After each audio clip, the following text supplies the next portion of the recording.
Welcome back to the dojo. Glad you could make it.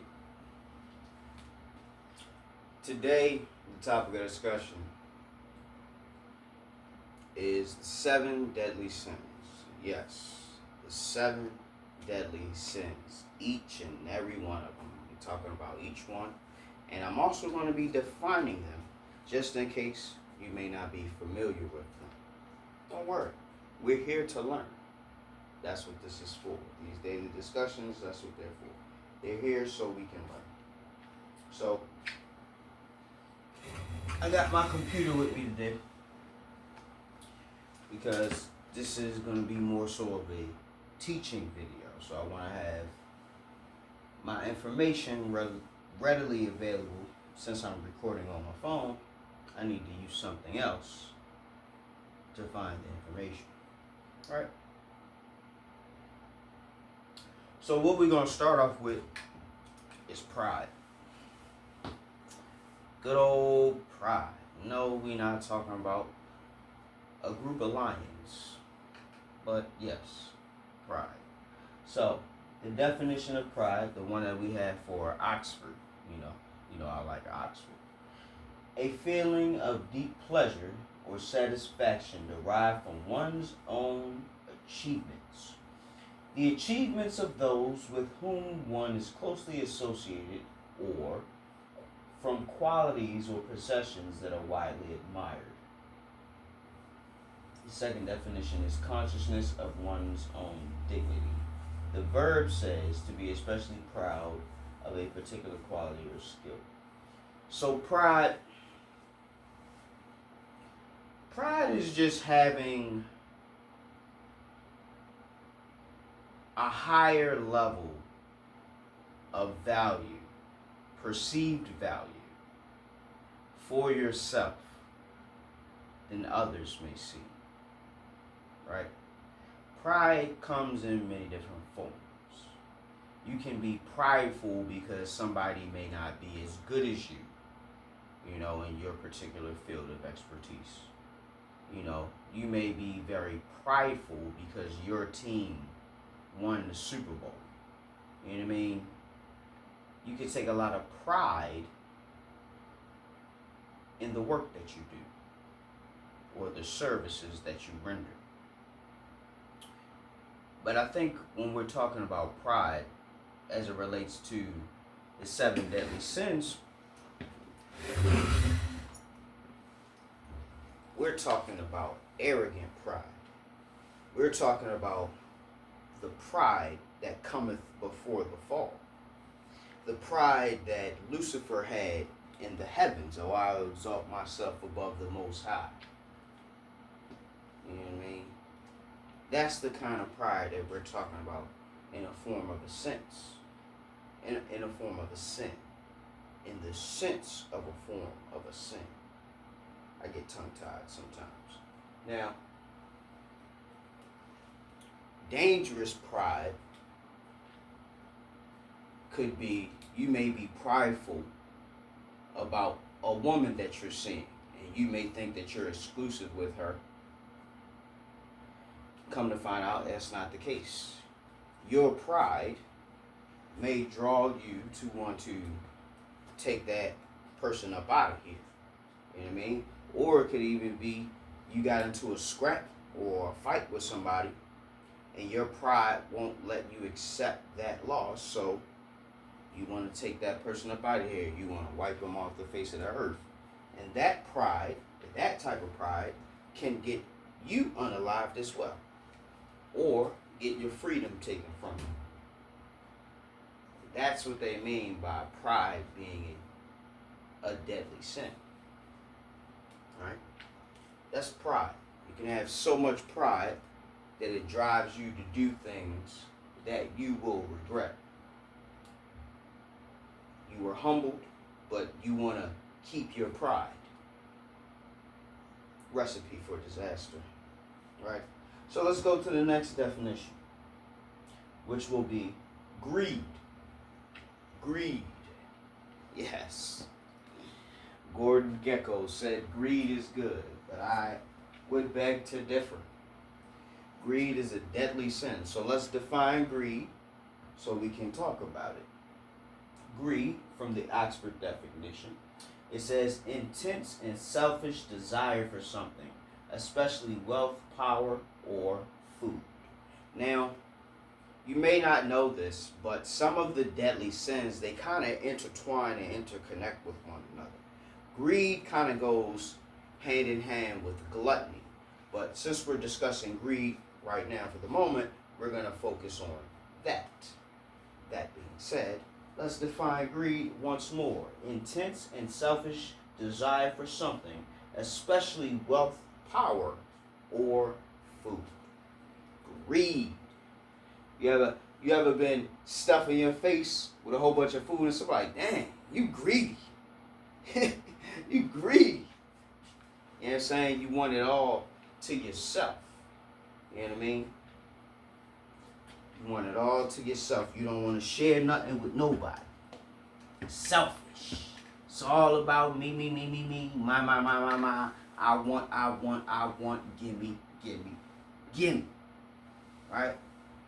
That can definitely be a deadly sin. Greed, right? Greed will drive you to forsake your morals, your values, your ideals, your livelihood. You'll forsake anything to get that thing that you want. And it's all because of your greed. Let's talk about gambling, right? The greed that people have in gambling is astronomical. People wagering their house, their car. You know what I mean? Even the kids. People will sacrifice it all for that money, man. Money is the root of all evil. My God. You know, but greed extends further than just money. Just like in the definition said, it also includes food. But we can also be greedy for power. We can be greedy for influence. We can be greedy for attention. You know what I mean? We can be greedy for titles. We can be so ambitious that we're greedy. Right? Greed isn't good. Greed can definitely lead you to an early grave. Greed can lead you to take things that aren't yours. Stealing. We talked about that. We talked about there's only one sin. That's a good video. We talked about stealing. Greed, the deadly sin, can lead you to steal. Can lead you to kill. Greed can influence you to commit some of the worst sins. That's what greed can do. Yes, yes indeed. You can be so greedy on Halloween that you take all the candy out of the jack-o'-lantern bucket. You know what I mean?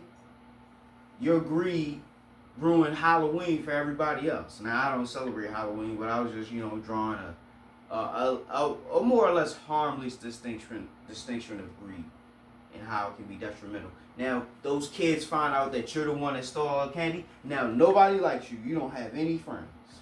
You know what I'm saying?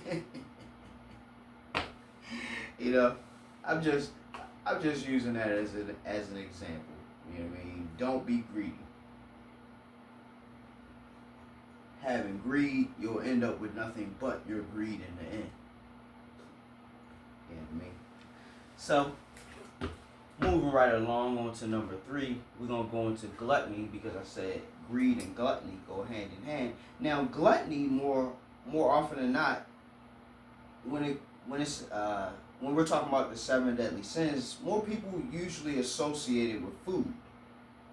You know what I mean? That's usually how people distinguish gluttony from greed. But let's look at the definition here and see what it says. Oxford, of course. It says habitual greed or excess eating.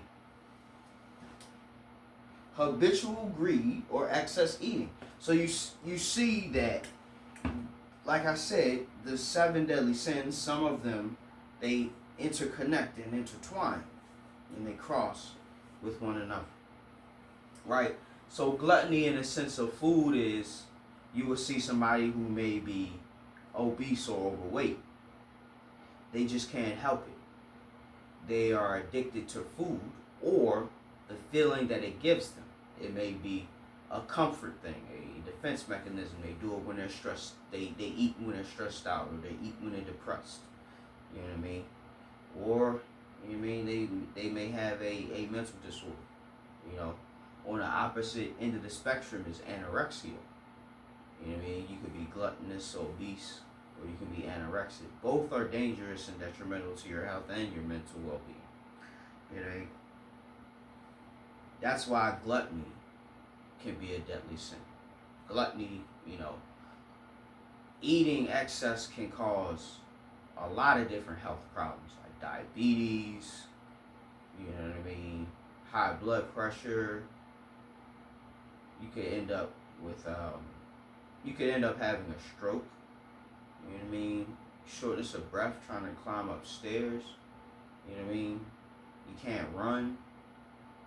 A lot of different things. A lot of health risks are associated with being gluttonous. Now, there's also a term that I heard in my younger years when I was playing a video game. I think it was Spider-Man. He's saying, "Yeah, I'm a glutton for punishment." You know what I mean? You could be a glutton for punishment. You could be a glutton for attention. You know what I mean? It's just having the need or the want or an extreme desire to have something. You know what I mean? That's that glutton. You know what I mean? You don't care how stupid you look. I think gluttony also might go hand in hand with stupidity as well. You know what I mean? You know it's bad for you, but you don't care. You just want to feel good. You just want to feel good. You know what I mean? You could be gluttonous when it comes to money as well.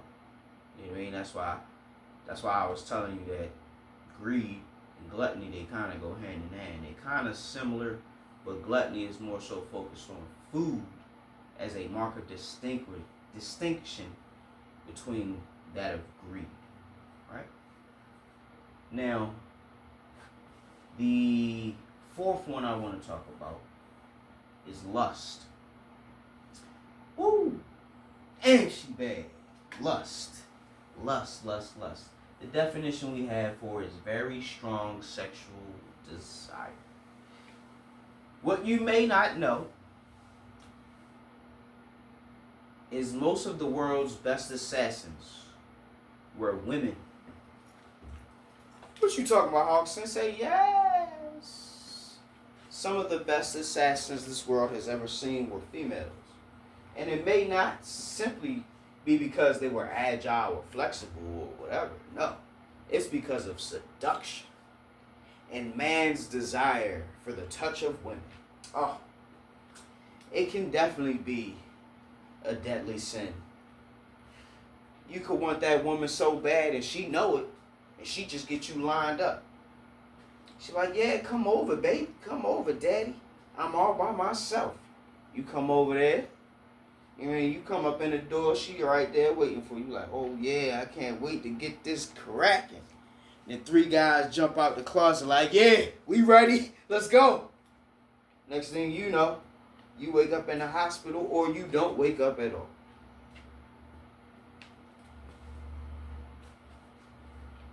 I mean, sex take you straight to the grave. That desire to possess that woman in that fleeting moment of passion can lead you to the grave, or it can lead you to a lifetime of pain, an unwanted pregnancy, or an infection, sexually transmitted disease. That's one of the reasons why lust can be a deadly sin. It can lead you to your grave. Right? I think you pretty much get the gist of that. So let's move right along on to envy. Oh. Woo. envy. Now, I think envy can coexist with wrath because someone who's envious, if they allow their envy to get the better of them, they may become angry and want to do them harm.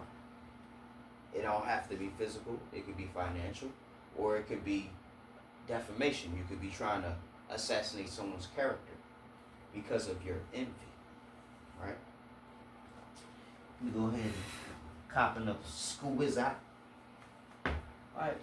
So the definition of envy we have here, it says a feeling of discontented or resentful longing aroused by someone else's possessions, qualities, or luck. Let me take that back. That's a really good definition. I like that.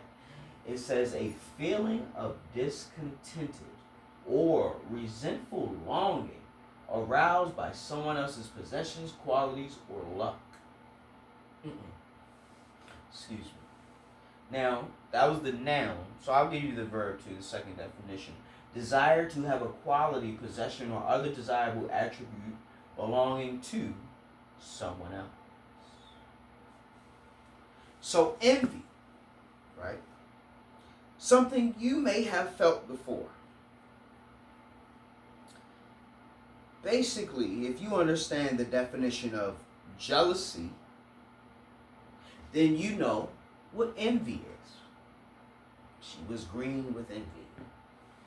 Envy is basically hating. You hating on somebody because you wish you were them. You hating on somebody because you wish you had what they had. You hating on somebody because you wish you could do what they do. You could hate on somebody just because they got more money or more hoes than you. You know what I mean? That envy, that can lead you to wanting to unalive somebody or ruining their life or their situation. And in turn, they may want to come and ruin you. You never know. You never know. That envy, that is not an emotion that a man should carry. Envy is very feminine. That's a feminine emotion to have. As a man, if you see another man doing better than you, or, you know what I'm saying, you wish you was more like him, talk to that man. Pick his brain. Get a better level of understanding of how he see the world and how he go about the things that he go about. You don't gotta be a hater. You really don't. A hater, you being a hater, you closing all your doors of opportunity. You know what I'm saying? When you come across somebody that you admire, you look up to, you want to be more like, ask them questions. Pick their brain.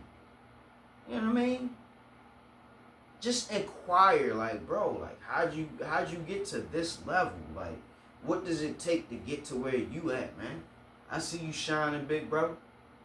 I'm trying to learn from the master. Teach me, Sensei. You know what I mean? That's how I go. Each one teach one. Don't be a jealous, envious person, man. Be more inquisitive. Learn more, man. Seek knowledge, and ye shall find it. Drop that jealousy, drop that hate, drop that envy. It's a deadly sin for a reason, right? Moving right along, we're going to go into sloth. Now, you may not have known that sloth is, yes, it is a deadly sin. Sloth, we're not talking about the animal, the mammal, the sloth.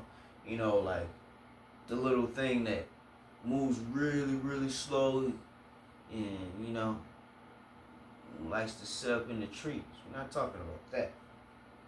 We're talking about sloth in the definition, which says reluctance to work or make an effort, laziness.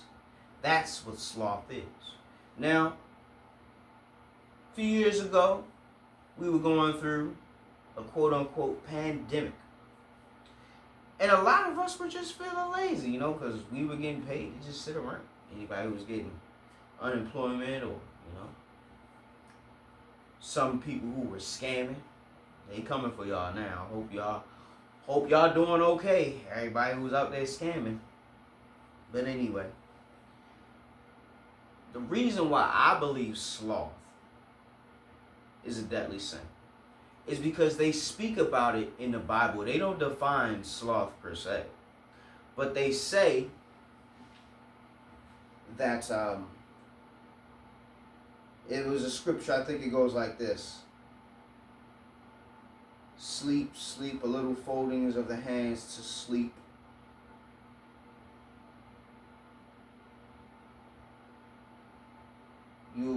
It says like you can sleep so much that you'll sleep yourself into poverty, and your want will be like that of an armed man. I don't remember the scripture verbatim, but that's what it's saying. It's saying that you could be so in love with sleep that you sleep yourself into poverty. A man who don't work, don't eat. These are things that's in the Bible that they teach us about. So the lazier you are, the less work you do, the less resources you will acquire, the less food you will be able to fill your belly with. And then your want will become like that of an armed man. What is that saying? That's saying that if you're lazy enough, you're going to be forced to steal. You're going to be forced to try to take just to survive. Nothing comes to a sleeper but a dream. Don't sleep your life away. Don't be slothful. You got to do some type of work. You got to do some type of grinding. Do something.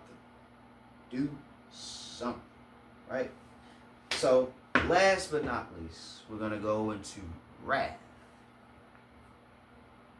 Wrath. The Oxford definition we have here is extreme anger. Extreme anger. It ain't too hard to tell why this is one of the deadly sins.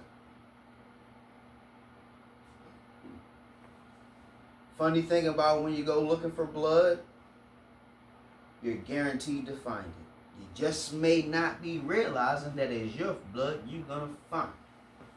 So, before we wrap up the video for 7 deadly sins, time for the discussion. Wrath, anger, is the worst thing that you could be cursed with. Anger is almost no better than being drunk. When you're angry, your judgment is impaired severely. If you've ever been angry behind the wheel, your judgment and decision making is shot. You'll do risky things just because you don't care. You're mad. I would argue that being angry behind the wheel is worse than being drunk. Being drunk, you probably feel good. Your reaction time is off. You know what I mean? I don't recommend doing either. But angry, you be sober. You'll be sober and you don't care. You damn near swipe this man's car or damn near flip somebody up car over the exit or a mountain. You don't care. You mad. You angry. Right? Look at that. Putting other people's lives in danger and in jeopardy just because you're mad. Anger.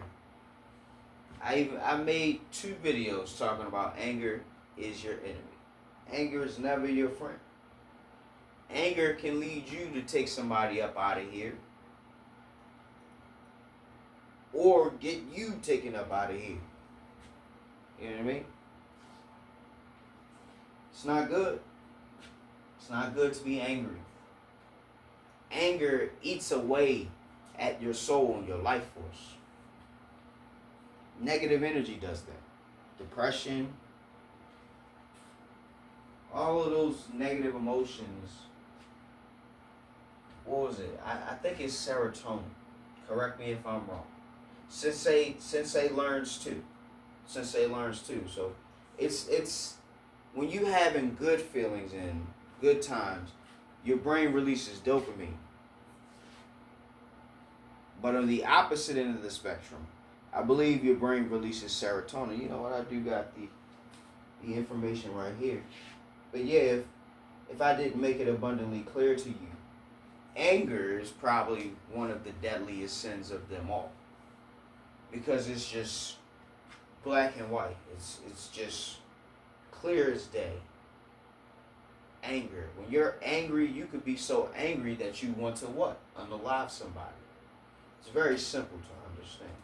So let's see if serotonin was indeed serotonin.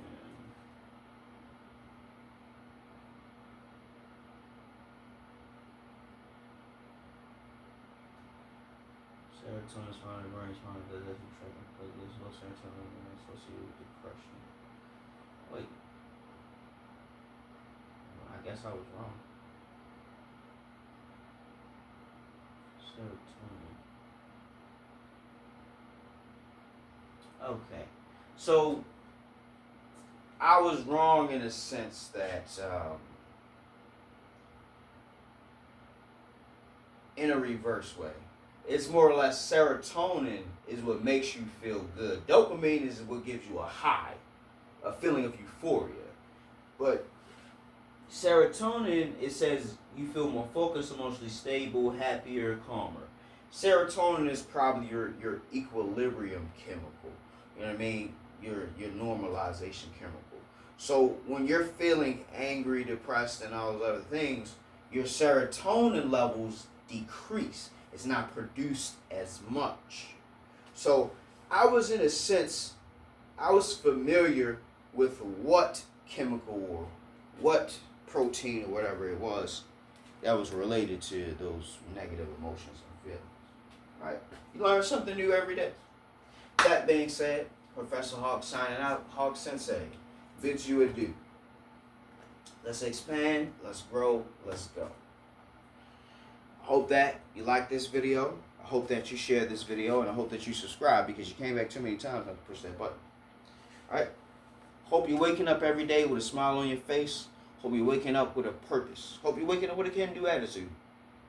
And if you're not waking up with any of those things, at least you're waking up. Till next time, guys, take care.